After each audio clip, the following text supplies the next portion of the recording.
was a tire for the Chrysler 300. Keeps going flat. So I sprayed it with some soapy water all over the front. Couldn't see no bubbles. On the valve, couldn't see no bubbles. In the back, couldn't see no bubbles. So I went and did the tread, and yay, look, bubbles. There's actually 2 holes there.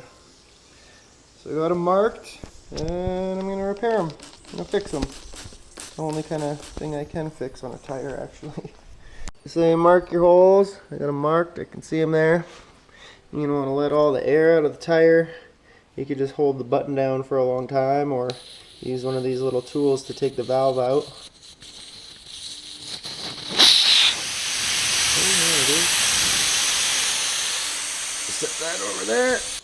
Now we're going to use another tool to make these holes bigger, so then we can jam a plug in them.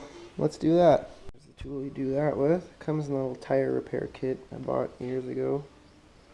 You actually jam that and screw it in the hole.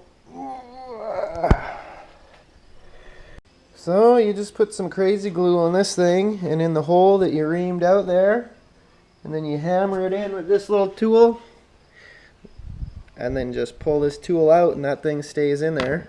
I can't really hold the camera while I do it, but I'll do the next one. I already did this one.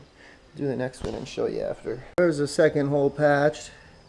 Basically the whole thing fell in there, so there barely wasn't nothing to trim off. But wait about 10 minutes and we'll put some more air in it and see if it leaks. Okay, so there's about 35 pounds of air in there. Now let's just see.